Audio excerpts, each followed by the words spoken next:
श्रोते पुसती ऐसे माया ब्रह्म ते कैसे श्रोत्या वक्तयांच्या मिसे निरूपण ऐका. समर्थ सांगतात की श्रोते पुसती ऐसे, श्रोत्यांनी वक्त्याला प्रश्न केलाय माया ब्रह्म ते कैसे, माया आणि ब्रह्म काय आहे. श्रोत्या वक्तयांच्या मिसे निरूपण ऐका. श्रोत्यांनी वक्त्याला प्रश्न केलाय आणि वक्ता ह्या प्रश्नाचं उत्तर देतो आणि त्याचं विवरण आपल्याला समर्थ रामदासांनी खालील प्रकारे मांडणी केलेली आहे आणि त्याचं विवरण आपण आज या निरूपणातून तुम्हाला सद्गुरू आपले सच्चिदानंद सद्गुरू पांडुरंग देवकर बाबा, श्रीपाद बाबा, रामदास बाबा यांच्या कृपा आशीर्वादाने हे सांगण्याचा आपल्याला योग आलेला आहे. ब्रह्म निर्गुण निराकार, माया सगुण साकार, ब्रह्माशी नाही पारावार, मायेशी आहे. एकंदरीत सांगायचं झालं तर माया आणि ब्रह्म, मा म्हणजे मोजणे किंवा मा म्हणजे मावणे किंवा मा म्हणजे समावेश होणे. म्हणजे माया म्हणजे काय आहे की जीवामध्ये विश्व मावते, की जिच्यामध्ये विश्व मावले जातो. संपूर्ण माया विश्वामध्ये व्यापकतेने भरलेली आहे आणि जिच्यामध्ये विश्व मावते, जी ब्रह्माला मोजमापात आणते, जी परब्रह्माला मोजमापात आणते, ती शक्ती होय. माया म्हणजे काय शक्ती आहे की त्या शक्तीला चालना देणारा शिव आहे.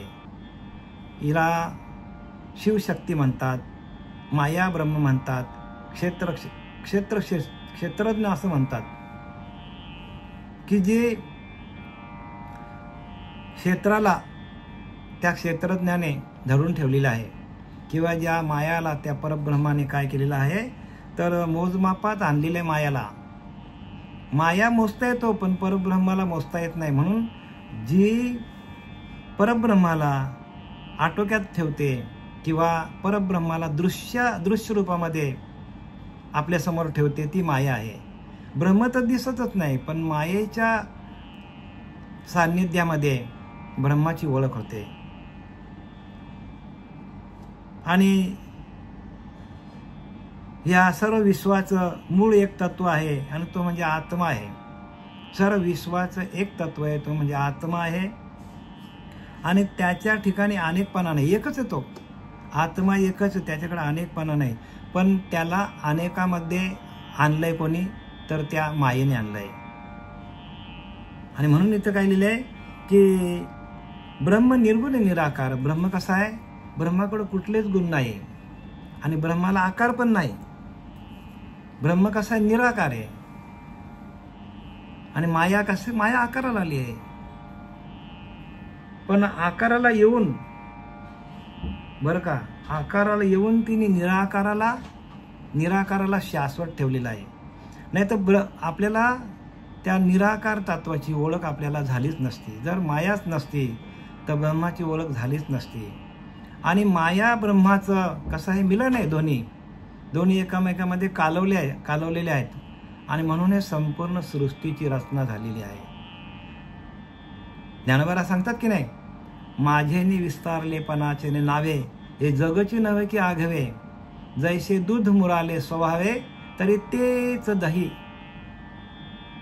का बीजची झाले तरू, भांगारचे अलंकारू, तैसा माझा एकाचा विस्तारू, ते हे जग, का बीजची झाले तरू, माझेनी विस्तारलेपणाचे नावे, हे जगचे नव्हे की आघवे.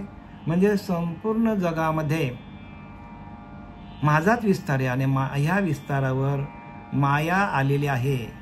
जैसे दूध मुराले स्वभावे, तरी तेची दही.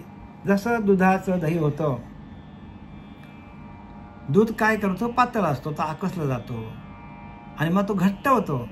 तसा माझ्या आत्मतत्वावर ही माया जी आहे, ही माया दृष्टीमध्ये दिसायला येतो. या संपूर्ण ब्रह्मांडामध्ये माया आपल्याला दिसते ब्रह्म न दिसे, माया दिसे, ब्रह्म असतचे असे सर्व काळ आहे तो. त्या ब्रह्मावर अनंत विश्व, अनंत सृष्टी निर्माण झालेल्या आहेत, अनंत ब्रह्मांड निर्माण झालेले आहेत, अनेक सूर्य, तारे, चंद्र, अशा अनेक सृष्टी, अनेक ब्रह्मांड निर्माण झालेले आहेत त्या ब्रह्मतत्वावर. मग ब्रह्मास नाही पारावार. ब्रह्म कसा आहे तर तो पारावार नाही त्याला, म्हणजे सीमा नाही त्याला. माया सीमित आहे. ब्रह्म कसा आहे, ब्रह्मास नाही पारावर. ब्रह्म निर्गुण निराकार. ब्रह्म कसा आहे, ब्रह्माकडं कोणतेच गुण नाही आणि मायेकडं गुण आहेत. माया गुणांनी भरलेली आहे, रजगुण, तमगुण, सत्वगुण. या तिन्ही गुणांनी युक्त असलेली माया आहे. आणि ही गुणच काय करतात तर गुणच मनुष्याला परत ह्या जन्ममरणाच्या फेऱ्यामध्ये आपल्याला काय करतात, जन्ममरणाच्या फेऱ्यामध्ये पुनरुपी जननम पुनरुपी मरणम या चक्रामध्ये गुणच माणसाला अडकवतात. आणि म्हणून ब्रह्म कसा आहे, निर्गुण आहे, निराकार आहे. ब्रह्माला आकारच नाही, पण मायेला आकार आहे. आकार निराकार दोन्ही एकच आहेत, दोन्ही एकत्र कालवलेले आहेत. आणि इथे आपल्याला तुझं सगुण म्हणो की निर्गुण रे, सगुण निर्गुण एकू गोविंद रे. इथे आपल्याला या अमृतानुभवमध्ये पहिलाच अध्याय, ज्ञानोबांचा शेवटचा ग्रंथ आहे अमृतानुभव. म्हणजे सगळं अमृतासारखे आलेले अनुभव ज्ञानोबांनी आपल्याला आपल्यासाठी लिहून ठेवलेले आहेत. कोणासाठी, या जड जीवांसाठी ज्ञानोबांनी सगळे अनुभव लिहून ठेवले त्याच्यामध्ये. आणि त्यातला हा पहिला समास काय आहे तर पहिल्या अध्यायामध्ये माया आणि ब्रह्म कसा आहे ते आपल्याला ज्ञानोबांनी इथे त्याचं विश्लेषण केलेलं आहे. तुझं दृश्य म्हणू का अदृश्य रे, दृश्य अदृश्य कु गोविंद रे. जे दिसतं तेही गोविंद आहे आणि जे दिसत नाही तेही गोविंद आहे. म्हणून तुझं सगुण म्हणू की निर्गुण रे, सगुण निर्गुण एकू गोविंद रे. दोन्ही एकत्र कालवले आहेत. पण त्याचा विवरण विस्तार आपल्याला या दासबोधामध्ये रामदास स्वामींनी दिलाय. ब्रह्म निर्गुण निराकार. ब्रह्म कसा आहे, तो निर्गुण आहे, तो निराकार आहे, तो निसंग आहे, तो निर्लेप आहे, निरावयव आहे, तो आज आहे, तो ध्रुव आहे, तो येत नाही जात नाही, तो जन्मालाच येत नाही, आज आहे, तो जन्मालाही येत नाही. पण त्याच्यावरती आलेली माया असल्यामुळे आपल्याला माया गुण सगुण साकार, त्याच्यावरती आलेली माया कशी आहे तर सगुण आहे आणि ते साकार आहे. म्हणजे आकाराला आलेली काय आहे, माया आहे. आपल्याला हे दोन्ही विवरण का समजून सांगायचं आहे तर हे दोन्ही गोष्टी आपल्याकडेच आहेत. प्रत्येक मनुष्य सगुणाला घेऊनच आलेला आहे. सगुण आणि निर्गुण दोन्ही एकत्रच आहेत. पण सगुणाचे आधारे निर्गुण पाहिजे निर्धारे. भगवंताने आपल्याला जन्म का दिलाय का सगुणाचा आधार घेऊनच निर्गुणाची ओळख घेण्यासाठी आपल्याला जन्म दिलेला आहे. सगुणाचे आधारे निर्गुण पाहिजे निर्धारे. निर्गुणाशी आपल्याला एकरूप व्हायचं असेल, निर्गुणाची ओळख घेऊन निर्गुण तत्व काय आहे हे समजून आपल्याला घ्यायचं असेल तर हा मनुष्य देह आपल्याला मिळालेला आहे. इतर देहाच्या ठिकाणी, इतर देहाच्या ठाई विचारच नाही. या देहाला येऊन आपण काय करायला पाहिजे, प्रत्येक जीवाने या नरदेहाला येऊन माया काय, ब्रह्म काय, क्षेत्र काय, क्षेत्रज्ञ काय, विवेक काय, वैराग्य काय, खरं काय, खोटं काय, सार काय, आसार काय, ह्याची आपण पडताळणी केली नाही तर आपल्यात आणि प्राण्यामध्ये काय फरक आहे. म्हणून आपण मनुष्य देह आपल्याला दिलेला आहे तर या सगळ्या गोष्टीची पडताळणी आपण स्वतःच्या बुद्धिमत्तेतून करायला पाहिजे. बुद्धी आपली चालवता यायला पाहिजे प्रत्येकाला. का आपल्याला विचार स्वातंत्र्य दिलेलं आहे भगवंताने आणि त्या विचारांची स्वातंत्र्यता प्रत्येकाला आपल्याला हक्काने मिळालेलं आहे. आपल्या घटनेमध्ये अशी तरतूद आहे की प्रत्येकाला विचारांचं स्वातंत्र्य दिलेलं आहे. म्हणून आपण सर्व आध्यात्मिक क्षेत्राकडे वळलेलो आहोत.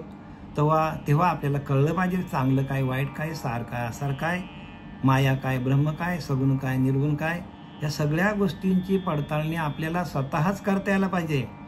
आणि सगुण निर्गुण ह्यामधून आपल्याला सगुणाशी एकरूप होऊन सगुणाचे आधारे निर्गुण पाहिजे निर्धारे. सगुणाचा आधार घेऊन निर्गुण तत्वाकडे जाण्यासाठी आपल्याला नरदेह मिळालेला आहे. म्हणून ब्रह्माशी नाही पारावार. बघा, ब्रह्माशी पारावार नाही. ब्रह्म व्यापक आहे, अमर्याद आहे ब्रह्म, आणि तो अनंत युगापासून आलेला आहे. अनंत ब्रह्मांडा परते येतो. अनंत ब्रह्मांडा वरते, अनंत ब्रह्मांडा खालुते, तेने विन कुठे रिता ठाव नाही. समर्थ रामदासाने लिहून ठेवले. अनंत ब्रह्मांडा खालुते, अनंत ब्रह्मांडा वरुते, तेने विन कुठे रिता ठाव नाही. एवढूसा पण त्याच्याशिवाय एवढीशी पण वस्तू त्याच्या नजरेतून सुटलेली आहे, त्यानेच तयार केलेले ते. म्हणून अर्जुना मी नसे ऐसे कवन ठाव असे. मी नाही अशी जागाच नाही. परंतु प्राण्याचे दैव कैसे मातेनं देखती मलाच बघत नाही. अनंत ब्रह्मांडा वरते, अनंत ब्रह्मांडा खालुते, तेने विन कुठे एवढूसा पण रिता मात्र ठाव नाही. असं ते परब्रह्म आहे. मायेशी आहे. आणि मायेला काय आहे तर मायेला एक विशिष्ट मर्यादा आहे. मग आपल्याला जेवढं डोळ्याने दिसतं तेवढंच आहे का माया? नाही. अनंत ब्रह्मांडावरते अनंत ब्रह्मांड आलेले आहेत त्या मायेवर, आणि आपल्या खाली पण अनंत ब्रह्मांड आहेत. पण आपल्याला त्याची जाणीव होत नाही का? तर आपण त्या ब्रह्मस्थितीला, परब्रह्मस्थितीला जोपर्यंत जात नाही. म्हणून साधूंनी हे सगळं काय केलंय? साधूंनी सगळं साधलं, आणि साधूंनी काय केलं? साधू दिसती निराळे, आणि ते स्वरूपी मिळाले. अवघे मिळून एकच झाले, देहातीत वस्तू, देहाच्या पलीकडे वस्तू आहे त्या वस्तूशी एकरूप झाले, आणि म्हणून ते साधू झाले. त्यांना साधू का म्हणतो आपण? कारण साधू दिसते निराळे, परंतु ते स्वरूपी मिळाले, आपल्या आत्मस्वरूपाशी एकरूप झाले, आणि ते व्यापक झाले. आणि व्यापक झाल्यानंतर अनंत ब्रह्मांड आहेत. बघा ना, विश्वरूप दर्शन दाखवलं की नाही? मला सांगा. अर्जुनाला विश्वरूप दाखवला.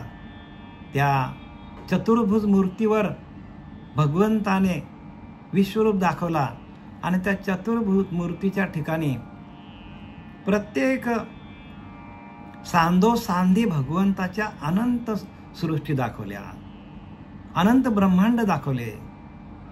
म्हणजे तो व्यापक आहे की नाही? मग तो दाखवणारा कोण होता? दाखवणारा व्यापक होता, परमात्मा होता तो भगवान. म्हणून भगवान उवाच काय सांगितलंय? कृष्ण उवाच म्हटलंय का? अर्जुन उवाच म्हटलंय? श्री कृष्ण उवाच म्हटलंय का? नाही, भगवान उवाच. आणि या सर्व सृष्टीला चालवणारा शिव आणि शक्ती शिव आहे. शिव म्हणजे या संपूर्ण सृष्टीच्या पलीकडं कोणीतरी एक शक्ती आहे, आणि त्या शक्तीच्या माध्यमातून हे सर्व सृष्टीची निर्मिती होती. म्हणून शिव शक्ती. ब्रह्म निर्मल निश्चल. ब्रह्म कसा आहे?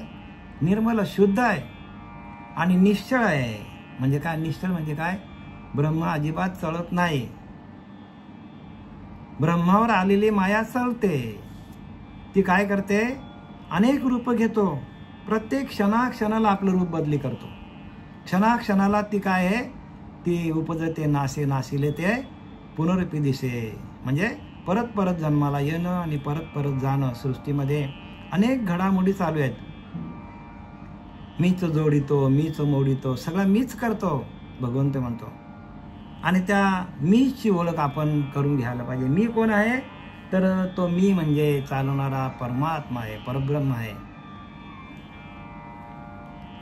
ब्रह्म निर्मल निश्चल, माया चंचल चपल. माया चंचल आणि चपल आहे. माया खूप घाई करते, ब्रह्म निश्चल आहे आणि चंचल आहे माया. आणि मायेला जर आपल्या परब्रह्माशी एकरूप व्हायचा असेल तर तिचा चंचलपणा कमी व्हायला पाहिजे. आपल्याकडे चंचलत्व असल्यामुळे, आपल्याकडे चपलत्व असल्यामुळे, आपल्याकडे भेद असल्यामुळे आपण त्या परब्रह्म तत्वापर्यंत पोहोचत नाही. ब्रह्म निरुपाधी केवळ. ब्रह्माला कसा? ब्रह्माला उपाधी नाही आणि माया उपाधी रूपी. सर्व उपाधी मायेला आहे. ब्रह्म उपाधी रहित आहे. ब्रह्माला कोणत्याच प्रकारची उपाधी नाही. ब्रह्म निश्चल आहे, निर्मल आहे, निसंग आहे, निरावयव, त्याला अवयवच नाही. असं ते ब्रह्माचं स्वरूप आहे. आणि हे स्वरूप पाहण्यासाठी, ही याची ओळख घेण्यासाठी साधू व्हावं लागतं. सर्वसामान्य माणसाचं काम नाही बरं काय. त्यासाठी साधूची वृत्ती लागते. साधू कसा असतो? तर तो शून्य होतो. शून्य. शून्य म्हणजे पण आकाश आहे. शून्याच्या पलीकडे परब्रह्म आहे. शून्य म्हणजे पण आपण शून्य कसं, आकाशाला पण शून्याची उपमा दिलेली आहे. आकाशाच्या पलीकडे परब्रह्म आहे. मग एवढं निश्चल व्हायला लागेल प्रत्येकाला. माया दिसे ब्रह्म दिसेना. आता हे तर तुम्हाला सगळ्यांना माहिती आहे की माया दिसतो. आपला हा देह मायेच आहे, आपल्याला दिसतो. पण आपल्याला चालवणारा परब्रह्म आपल्याला दिसतो का? आपल्याला चालवणारा परब्रह्म दिसत नाही. पण त्याची आपल्याला जाणीव होतो की कोणीतरी आपल्याला चालवणारा आपल्या आतमध्ये भरलेला आहे. ते चैतन्य रोम रोमामध्ये आपले आहे. पण आपल्याला त्याची जाणीव का होत नाही? कित्येक लोक असे भक्ती मार्गाला निघालेले आहेत, पण त्यांना हे माहीत नाही की आपल्याकडं असलेलं ते आत्मचैतन्य आपल्याला चालवतो. त्याचीच ओळख नाही माणसाला. आणि त्या चैतन्याची ओळख दाखवणारा तो सद्गुरू असतो. त्याला सद्गुरू म्हणा, त्याला संत म्हणा, त्याला साधू म्हणा, की आपल्याला चालवणारा जो परब्रह्म चैतन्य रूपाने आहे, त्या चैतन्याची ओळख करून देणारा एकही माणूस आपल्याला मिळत नाही.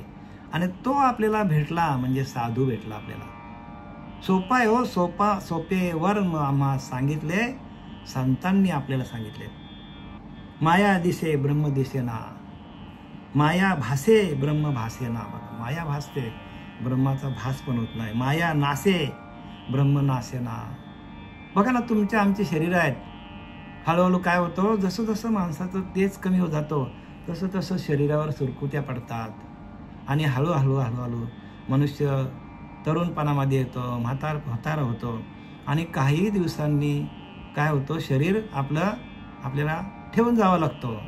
म्हणजे शरीराचा नाश आहे. बरं, शरीराचा नाश झाला, पण शरीराला चालवणारा जो परब्रह्म त्याचा नाश होतो का? नाही ना, त्याचा नाश होत नाही. तो काय होतो, पुनरुपी उपजते नाशे नाशिले ते. तो पुनरुपी आपल्याला कुठंतरी दुसऱ्या देहामध्ये त्याचा प्रवेश होतो. आणि तो प्रवेश जशी ज्याची उपासना असेल, जसं ज्याचं मत असेल, अंतिमती तैशी प्राणियाजान गती. माया नाशे ब्रह्मनाशन. कल्पांतकाली ब्रह्माचा नाश. आणि कल्पच्या कल्प आले. अगदी कल्पाच्या अंती पण ब्रह्मच राहतो.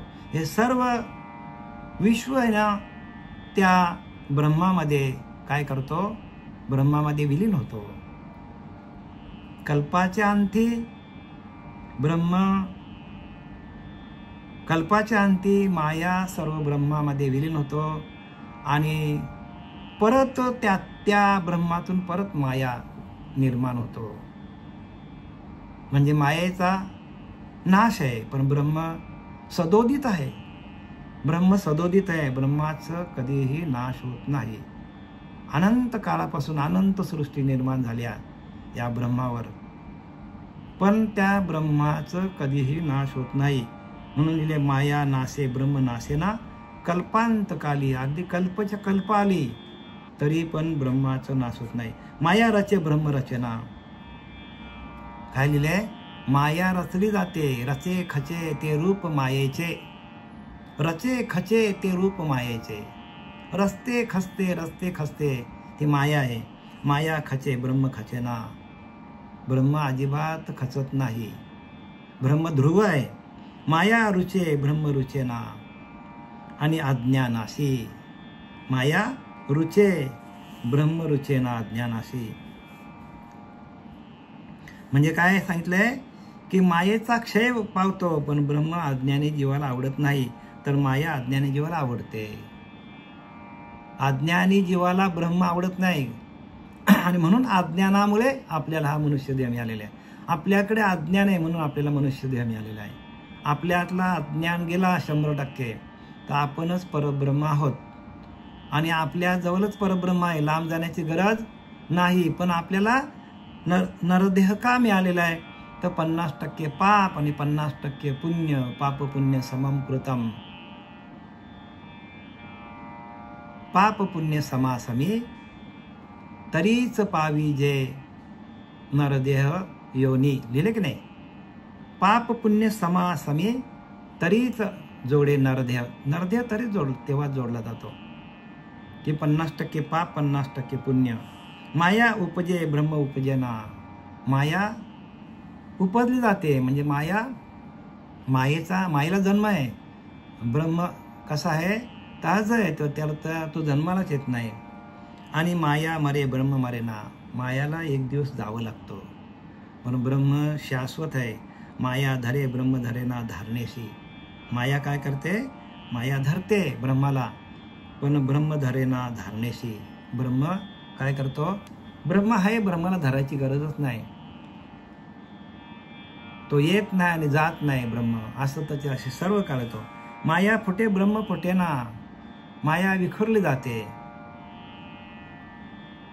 आणि ब्रह्म कधीही फुटत नाही. ब्रह्म तुटत नाही. माया तुटे ब्रह्म तुटे ना. माया तुटली जाते, ब्रह्म तुटत नाही. बघा ना, ब्रह्मशास्त्राने तुटे ना. पण मायेला अनेक प्रकारच्या व्याधी येतो. मायेला अनेक प्रकारच्या व्याधी आहेत आणि माया तुटली जाते. ब्रह्म अजिबात तुटला जात नाही. माया विटे ब्रह्म विटे ना अविनाशी ते. माया म्हातारी झाली माणूस, त्या माणसाला या देहाचा वीट येतो. मनुष्य एकदा वयोवृद्ध झाला की त्याला या देहाचाच कंटाळा. कारण काय? म्हातारा होतो माणूस आणि म्हातारा झाल्यानंतर मग शक्ती कमी होतं माणसाची. अनेक प्रकारच्या व्याधी आपल्याला सुरू होतात आणि त्या व्याधीतून माणसाला नको नकोस वाटतं मग जीवन. आणि माया कशी आहे? माया नाशिवंत आहे. आज न उद्या जाणार आहे ती. आणि त्यामुळे आपण काय करायला पाहिजे प्रत्येकाने की त्या अविनाशी तत्वाशी एकरूप व्हायला पाहिजे की जे तत्व आपल्याला आधी आहे आणि याच्यानंतर पण ते तत्व म्हणूनच राहणार आहे. म्हणून चैतन्याच्या ठाई या शरीरात येणे जाणे पाहिजे. चैतन्याच्या ठिकाणी हे शरीर येतात. चारी खाणी अंडज स्वेद जार उद्भिज ह्या चारी खाणी त्या चैतन्याच्या ठिकाणी निर्माण होतात. चैतन्याच्या ठाई शरीरांतरे येणे जाणे पाहिजे. या शरीराला येणं जाणं करावं लागतो. माया विकारी ब्रह्म निर्विकारी. बघा, मायेला विकार येतो. ही माया आणि ब्रह्माची लक्षणे आपल्याला समर्थांनी आपल्याला सावध होण्यासाठी समर्थांनी मांडलेली आहेत. की बाबा सावधो बाप्पा काल लागलाय माप्पा. एक एक पल आपण काळाकडे चाललेलो आहोत. कारण माया दिसे परी नासे. मायेचा एक दिवस नाश होणार आहे. म्हणजे आपल्या शरीराला इथून जावं लागेल. मग जाण्याआधी काय करायला पाहिजे? जाण्याच्या आधी आपल्याला जन्ममरणाचा फेरा चुकवण्यासाठी हा नरदेह मिळालेला आहे. देहाची या गावा जया लागे आले पांडवा, तो कार्यार्थ आगवा सांडून या. ज्ञानोबा सांगतात, देहाची या गावा आलिया जया लागे आलिया पांडवा, तो कार्यार्थ आगवा सांडून या. ज्या कार्यासाठी हा देह मिळालेला आहे त्या परब्रह्म तत्वाशी एकरूप होऊन त्या परब्रह्मामध्ये आपल्याला विलीन होण्यासाठी आपल्याला नरदेह मिळालेला आहे. नरदेह कशासाठी मिळालेला आहे? त्या परब्रह्म तत्वाशी एकरूप होऊन त्या परब्रह्माची ओळख घेऊन त्याच्याशी एकरूप होऊन त्याचं भजन करून त्या भजनानंदामध्ये सातत्याने राहून अंतकाली आपल्याला त्या परब्रह्मामध्ये आपल्याला आपला देह ठेवता यायला पाहिजे. त्या परब्रह्माच्या पायावर आपल्याला हा देह ठेवता यायला पाहिजे. आणि त्याच्यासाठी ज्ञानोबारांनी ज्ञानेश्वरी लिहिलेली आहे. आणि आपल्याला रामदास स्वामींनी दास लिहिलेला आहे. माया विकारी ब्रह्म निर्विकारी. ब्रह्माला विकारच नाही. माया सर्व करी ब्रह्म काहीच न करे. सर्व काही मायाच करतो, ब्रह्म काहीच करत नाही. तुम्ही म्हणाल ब्रह्म काहीच करत नाही, मग चाललंय काय? बरोबर आहे ना, ब्रह्म काहीच करत नाही. ब्रह्म आहेच सगळीकडे. तो असतचे असे सर्व काळ तो आहे. पण मायेला त्या ब्रह्मावर जाणं येणं पडतं. मायेला त्या परब्रह्म तत्वावर जाणं येणं करावं लागतं. कारण माया कशी आहे तर माया मर्यादित आहे आणि ब्रह्म अमर्याद आहे. माया सीमित आहे, ब्रह्म कसा आहे व्यापक आहे. त्या व्यापक एवढा व्यापक आहे की त्या व्यापकतेची ओळख कोणालाच घेता येत नाही. म्हणून आपण त्याची ओळख घ्यायला गेलो, त्या व्यापकतेची, त्या व्यापक परब्रह्माची आपण ओळख घ्यायला गेलो का आपण तेच होऊन जातो. म्हणून लिहिले की नाही, बोलावा विठ्ठल, पाहावा विठ्ठल, करावा विठ्ठल जीवे भावे, तेने सोसे मन झाल्या होभरे, परत माघारी येत नाही. एकदा का आपल्याला त्या परब्रह्म तत्वाशी एकरूप झाल्यानंतर परत आपल्याला संसारामध्ये येण्याची इच्छा होत नाही. का तर ते व्यापक तत्व आहे आणि तिथे आनंद आहे. माया विकारी आहे, ब्रह्म निर्विकारी. मायेला सगळे विकार येतो आणि ब्रह्माला अजिबात कोणतेच विकार नाही. माया विकारी ब्रह्म निर्विकारी. माया सर्व करी ब्रह्म काहीच न करी. ब्रह्म काहीच करत नाही म्हणतो. माया नाना रूपे धरी. ब्रह्म ते अरूप. ब्रह्माला रूपच नाही. म्हणजे जे आपल्या रूप दिसतात, जे ज्या आकाराला आले ती माया आहे. पण त्या आकाराला चालवणारा निराकार आहे. या सृष्टीतली कोणतीच वस्तू कुठेही जात नाही. बघा ज्ञानोबा सांगतो, ह्या सृष्टीतली कोणती वस्तू कुठेही जात नाही, फक्त परिवर्तन होतो. त्या सृष्टीच्या वस्तूमध्ये परिवर्तन होतं. म्हणजे ज्या आपल्याला डोळ्याने दिसतं ते त्याचं परिवर्तन होतं. परिवर्तन सृष्टी का नियम है, लिहिलं की नाही. म्हणजे प्रत्येक वस्तू कुठेही जात नाही, फक्त परिवर्तन होतो. पण त्या परिवर्तनामध्येच प्रत्येक माणसाला त्रास आहे. समजा आता आपण मनुष्य देहाला आलोय आणि मनुष्य देहाला येऊन देखील आपण त्या भगवंताची ओळख घेतली नाही आणि आपण या मायेवरतीच राहिलो आणि अंतकाली आपल्याकडं जी वासना आपल्याकडे येणार त्या वासनेला आपल्याला जावं लागेल. वासनेपोटी जन्म घ्यावा लागेल. मग आपली वासना कशी व्हायला पाहिजे तर आपली वासना निर्विकारी. आपण विकार आपल्याकडे कुठलेही असले नाही पाहिजे. अंतकाले आपल्याला भगवंताची एकरूप होता यायला पाहिजे. ह्याच देही ह्याच डोळा भोगीन माझ्या मुक्तीचा सोहळा, तुकोबाऱ्या सांगतात की नाही. मग ते माया आपण आलो की नाही नरदेहाला येऊन जर आपल्याला परब्रह्म तत्वाची ओळख घेऊन त्याच्यामध्ये विलीन होता आलं नाही तर मग आपल्याला कोणी बा कोणाचे केले ज्याचे त्याने आपलेच आपण अनिहित करतो. माया पंचभूतिक अनेक, ब्रह्म ते शाश्वत एक. माया पाचा भूतांची बनलेली आहे. पृथ्वी आप तेज वायू आकाश या पाचा भूतांपासून ती माया बनलेली आहे. आणि मनबुद्धी आणि अहंकार याच्यामुळं त्या मायेमध्ये जीव निर्माण झालेला आहे. ब्रह्म ते शाश्वत एक. माया अनेक आहे. पंचभूतांपासून सगळंच जवळजवळ पंचभूतांपासून बनलेले आहे. चारी खाणी त्या पंचमहाभूतांपासून बनलेले आहे. अंडज स्वेदज जारज उद्भिद. जिकडे जाल तिकडे पाचा भूतांचा विस्तार आहे. आणि त्या पाचा भूतांना चालवणारा जे तत्व आहे, परब्रह्म तत्व आहे, ते ब्रह्म आहे आणि ते शाश्वत एक आणि ते एकच आहे. सगळ्यांना चालवणारा एकच आहे. मला सांगा, एखादा जीव आहे, कुत्रा आहे, मांजर आहे, झाड आहे, किडा आहे, मुंगी आहे, घोडा आहे, सगळ्यांना चालवणारा एकच चैतन्य आहे. आणि आपल्यालाही चालवणारं एकच चैतन्य आहे. मग चैतन्य एकच आहे, मग असे जीव वेगळे वेगळे का झाले? तर ते ज्याच्या त्याच्या कर्माप्रमाणे ज्याला त्याला जो तो देह मिळालेला आहे. म्हणून कर्मण्यवाधिकारस्य मा फलेषु कदाचनम. कर्म करीत जा, पण फळाची अपेक्षा करू नका.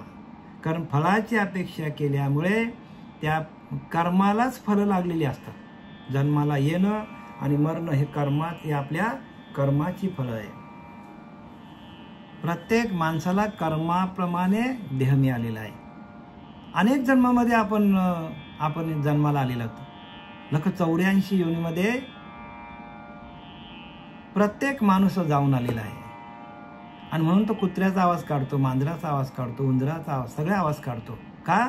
तर सगळ्या योनींना जाऊन आलेला आहे तो. आणि म्हणून ब्रह्म ते शाश्वत एकच आहे ब्रह्म. मग ह्या योनीतून आपण जर एकाला नाही पकडलं तर आपण अनेकांमध्ये जाणार परत. म्हणजे ह्याच देहामध्ये आपल्याला आहे येण्याची शरीरे, शरीरा येणे सरे, किंबहुना येर झार चिरा पडे. ह्याच शरीरामध्ये येण्याची शरीरे, शरीरा येणं सरे. ह्याच शरीरामध्ये आपल्याला जन्ममरणाचा फेरा चुकवता येतो. शरीरा येणे सरे किंबहुना येर झार चिरा पडे. म्हणजे येणं जाणं बंद करता येतो. का? तर या जन्मामध्ये आपल्याला भजन करता येतो. बाकीच्या जन्मामध्ये भजनाचा काही संबंधच येत नाही. ते काय करतात तर खाओ पिओ आरसो जाओ बस इतर योनीमध्ये. आणि ह्या योनीमध्ये आपल्याला सगळं काही करून भगवंताशी एकरूप होऊन भगवत स्वरूप होता येतो. भगवंताची भक्ती करता करता भगवत स्वरूप होता येतो माणसाला. आणि तो अधिकार आपण घेऊन आलेला प्रत्येक माणूस. आणि त्या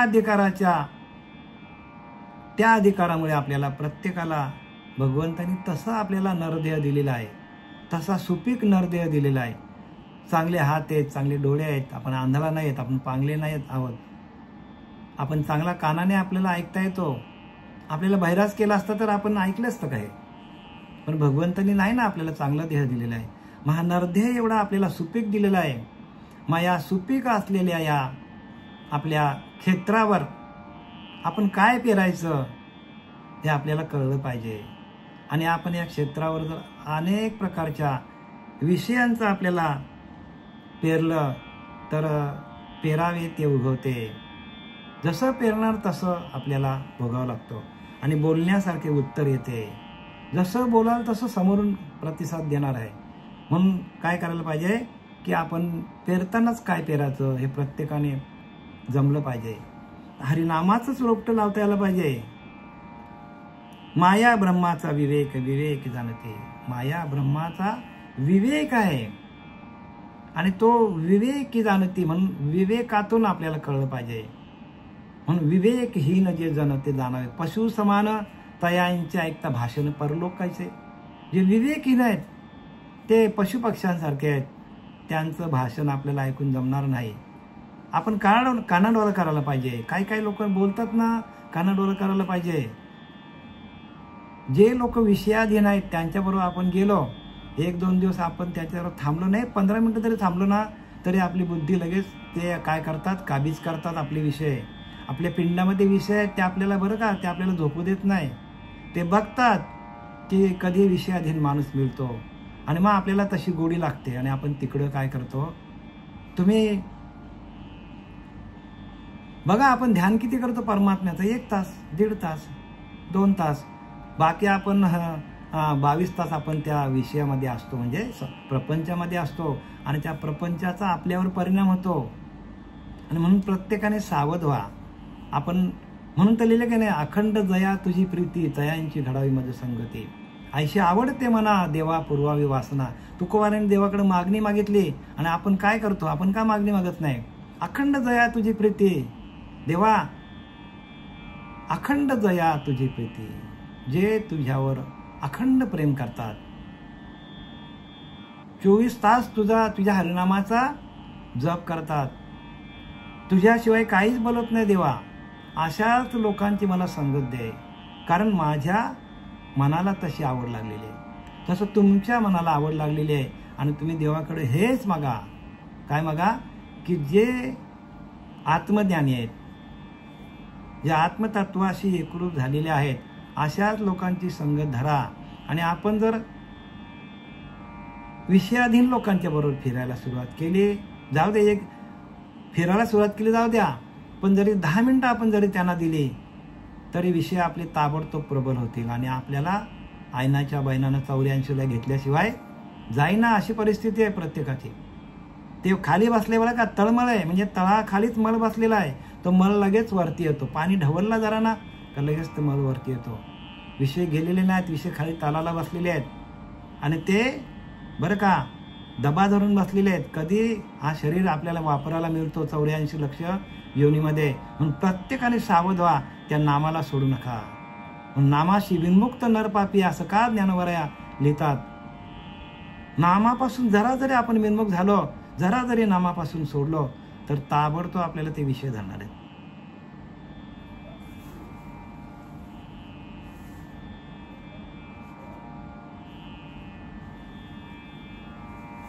माया लहान ब्रह्म थोर, माया आसार ब्रह्मसार. बघा मग सार सांडून आपण आसार घेऊन का, सार सांडून आसार का आपण घ्यावं. माया आरती पार ब्रह्माशी नाही, परब्रह्माशी नाही. माया कशी आहे, अलीकडं आणि पलीकडं आहे, पण परब्रह्म एकच सगळीकडे आहे. मायेला 2 टोकं आहेत, पण परब्रह्म एकच आहे हो.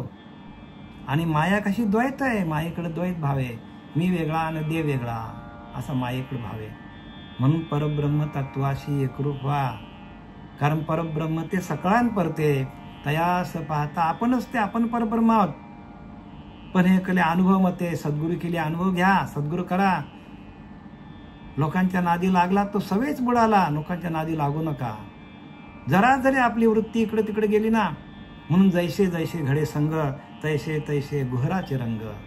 रामदास स्वामी लिहिलेले. गुहराचे रंग म्हणजे आपली वृत्ती काय करते, ज्या माणसाच्या संगतीला जाऊ ते आपल्याला खरं वाटेल. येणे करता उत्तम मार्ग शोधून पाहावा. उत्तम मार्गाला जा, संतांच्या मार्गाला जा, संतांचीच संगत करा. आणि आपण संतांची संगत करतो 24 घंटा, आणि त्यातनं आपण 1 घंटा जर आपण असंत किंवा जे आपले विषयाधीन लोक आहेत अशा लोकांच्याकडे गेलो तरी आपलाच नुकसान होणार आहे. ताबडतोब काय करते ती वृत्ती आपली, काय करते, वृत्तीच आपल्याला त्या विषयांकडे नेते.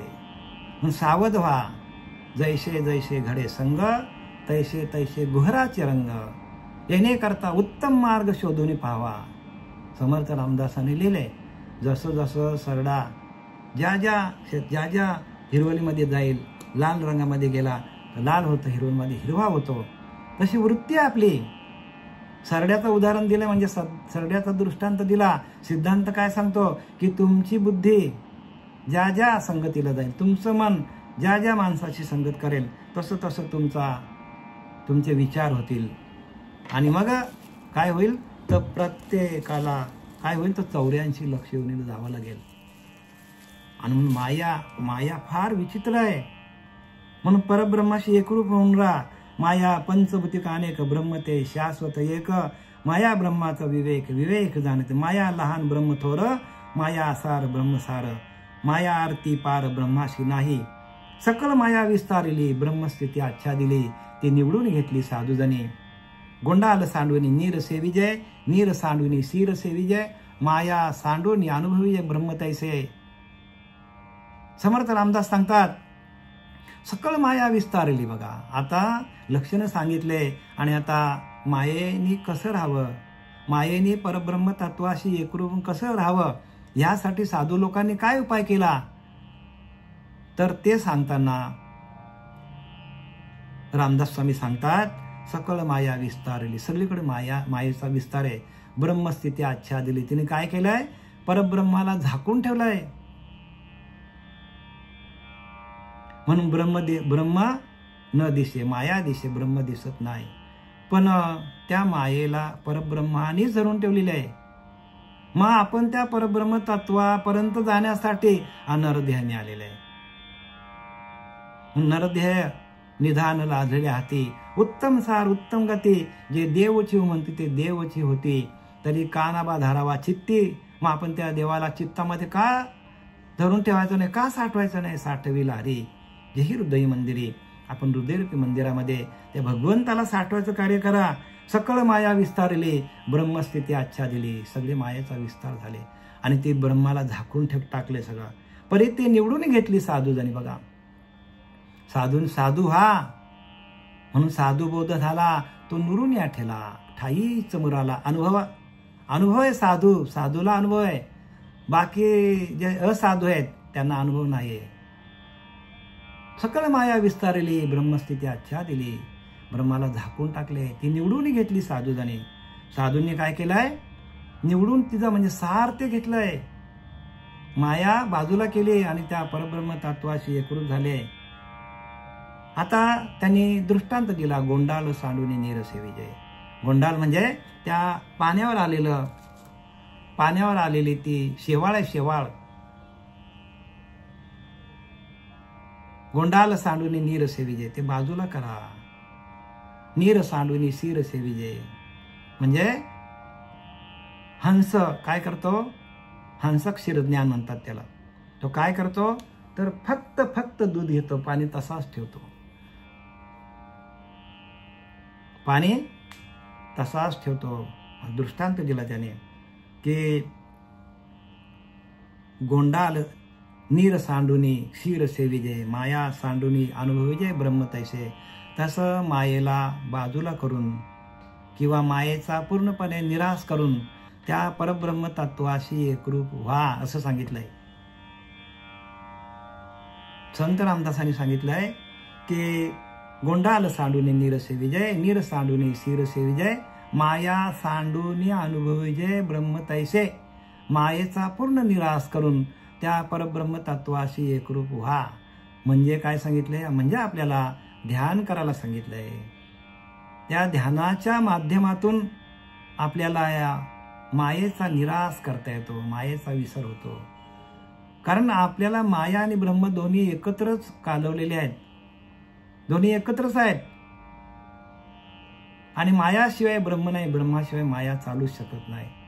मग असं असताना आपल्याकडे असलेलं परब्रह्म तत्व, त्या तत्वाला जाणून घेण्यासाठी आपल्याला नरदेह मिळालेला आहे. नरदेह कशासाठी मिळालेला आहे? तर त्या परब्रह्माची ओळख घेऊन त्याच्याशी एकरूप होऊन जे काय या मायेकडनं जे काय कर्म चांगले वाईट झालेलं आहे त्या कर्माचं निरसन करून आपल्याला जन्ममरणाचा फेरा चुकवण्यासाठी हा नरदेह मिळालेला आहे.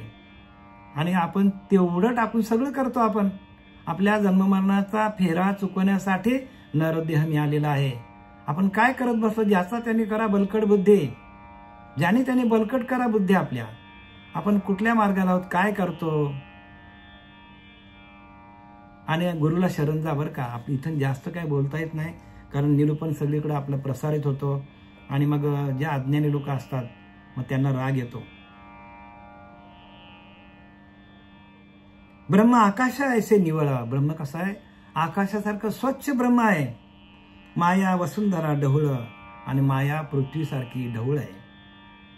आणि ब्रह्म सूक्ष्म केवळ. ब्रह्म कसा आहे? सूक्ष्म आहे.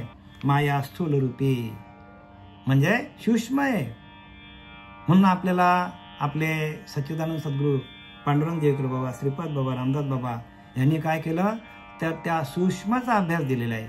पहिले स्थूळाचा अभ्यास दिला, नंतर सूक्ष्माचा अभ्यास दिला, नंतर कारण, महाकारण आणि ज्ञान कैवल्य असे आपल्याला 5 अभ्यास दिलेले आहेत.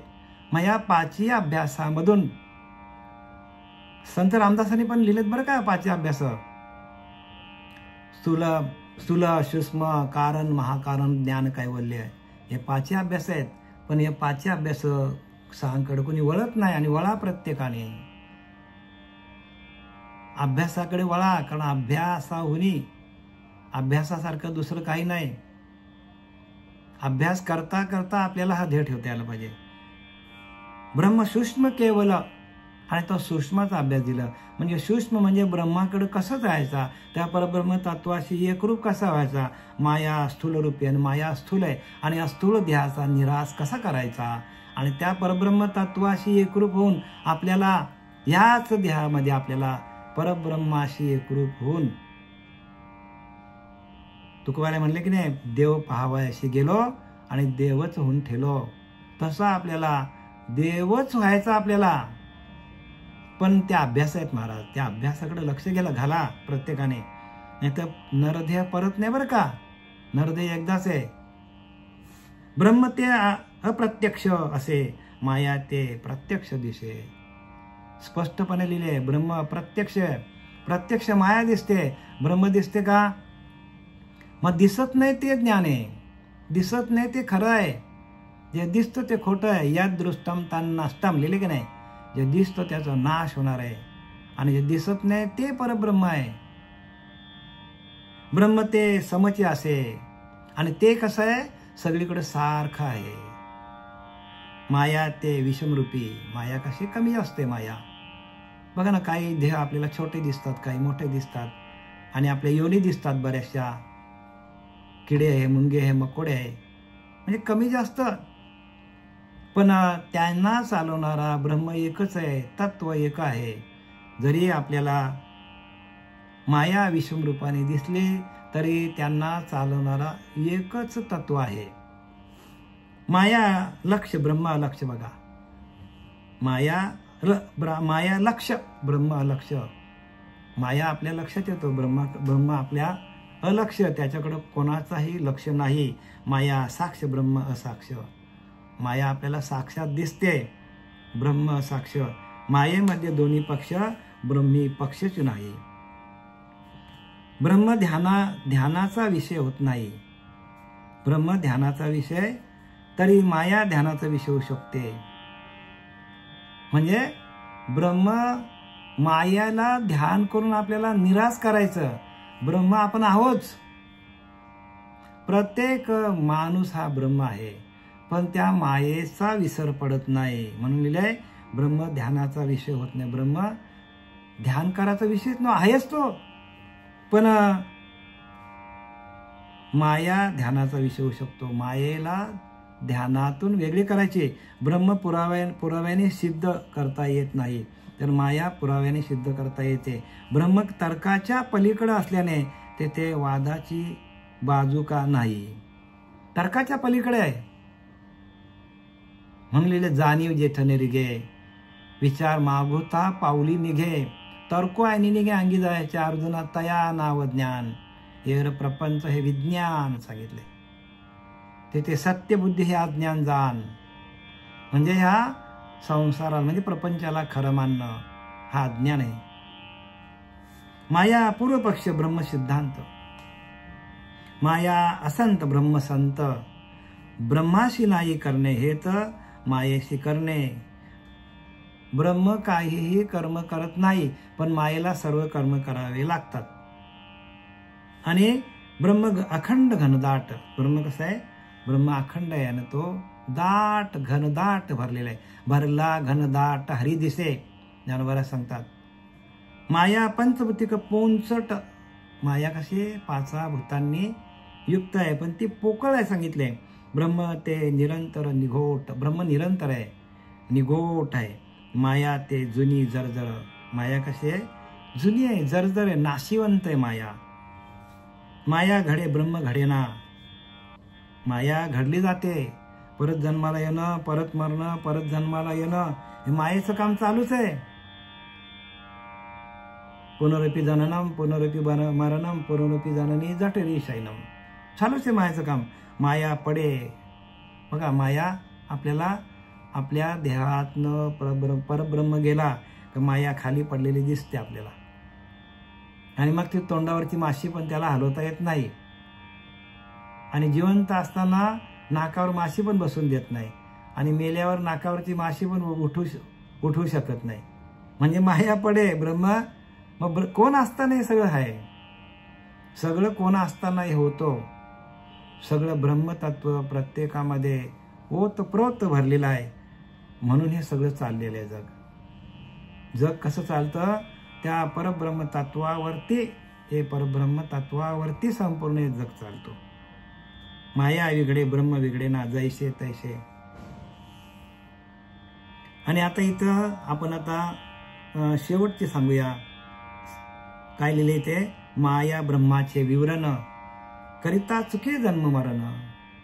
म्हणून आपण माया ब्रह्माचं विवरण का घेतलंय, तर जन्म मरणाचा फेरा चुकवण्यासाठी. माया ब्रह्माचे विवरण करिता चुके जन्म मरण. बघा, आणि खरोखर तुम्ही प्रत्येकाने माया काय आणि ब्रह्म काय ह्याचं विवरणावर रोज चर्चा करा. या प्रपंचातल्या गोष्टी द्या टाकून, फेकून द्या, कुठे कामाला येणार नाही आपल्याला. त्या प्रपंचाबद्दल बोलूच नका. कोणी फोनवर बोलले, रस्त्याला भेटला तरी पण आपल्या घरातल्या गोष्टी ज्या काय अडचणी असतील त्या एकमेकाला सांगत बसूच नका. का? कारण ते लिहिलं की नाही तिथे की हे संपूर्ण नाशिवंत आहे. माया कशी आहे, तर माया नाशिवंत, आज ना उद्या जाणार आहे, सगळेच जाणार आहे, इथला काही राहणार नाही. म्हणून माया ब्रह्माचे विवरण करिता चुके जन्म मरण. जन्म मरणाचा फेरा चुकवण्यासाठी माया ब्रह्माचं विवरण आहे का, संतांशी शरण गेली मोक्ष लाभे. आणि त्यासाठी संतांना शरण जायला सांगितले रामदास स्वामींनी. संत ओळखता यायला पाहिजे ना. संत भी जन पलटे युग गई अनंत, हर एक युग में अवतार धरे, फिर भी संत के संत. अवतारी धरून येतात संत, आणि त्यांचे विचार आहे का, ज्ञानोबराया, तुकोबराया, नाथ महाराज, रामदास अवतार घेऊन आलेले आहे. आणि आपण ते टाकलंय सगळं, आणि बाकीच्या लोकांचंच आपण सगळा भाराभर घेऊन बसलोय चिंध्या.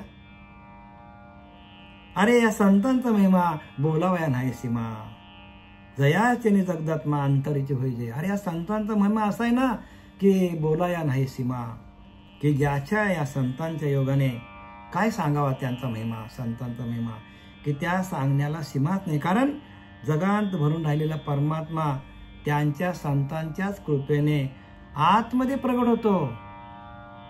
अंतर्यामी, बघा काय लिहिलं, आतमध्येच परमात्मा प्रगट होतो बरं का, लिहिलंय. हे संत रामदासांनी लिहिले, आम्ही नाही बोलत. संत रामदासांनी पण सांगितलंय की तो परमात्मा, जगाला व्यापून असणारा परमात्मा आपल्यालाही व्यापून येतो, आपल्या आतमध्ये प्रगट होतो. परत ऐका ओवी, अरे या संतांचा महिमा बोलावया नाही सीमा.